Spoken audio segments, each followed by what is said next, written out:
இன்றைக்கி பக்கத்து காட்டுக்கு உழவு ஓட்டுறதுக்கெலாம் வண்டி போகிறதுக்கு வழி வேணும்னு சொல்லி ஒரு 4 டியூப் மக்காசோளம் போடாமல் விட்டுருந்தோம். சரி இப்போ அதெல்லாம் ஓட்டியாச்சுன்ட்டு கொத்துலையாவது சோளம் போட்டு விட்டுறலாம் அப்படின்ட்டு அதை தான் போட்டுட்ருந்தேன். போனதே ஒரு சாயந்தரம் ஒரு 5:30 மணிக்கு மேலே தான் போனேன். 4 டியூப் போடுறதுக்குள்ளே இருட்டாயிடுச்சு. சரின்ட்டு மீதியெல்லாம் அடுத்த நாள் தான் போட்டுட்ருந்தோம். அதை போட்டு முடிச்சுட்டு நாங்கள் மக்காசோளம் கடலப்பருப்புக்கெல்லாம் தண்ணி விட்டுக்கிட்டு சோளப்பயிருக்கு விடவே இல்லை. சோளப்பயிர் பயங்கரமாக வாடி இருந்துச்சு. அதுக்கு வந்து ரெயின் வாஷ் தான் போட்டிருக்கோம்.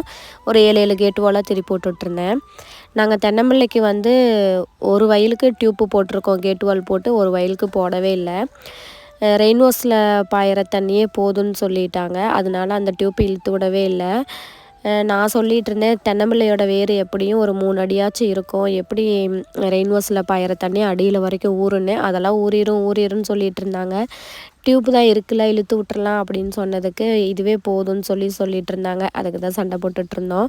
நீங்களே சொல்லுங்கள், ரெயின் வாஷில் ட்ரிப்பில் ஒரு 3 மணி நேரம் 4 மணி நேரம் பாயிற தண்ணி தென்னம்பிள்ளைக்கு அடி வேர் வரைக்கும் ஊறுமா அப்படின்னு சொல்லி.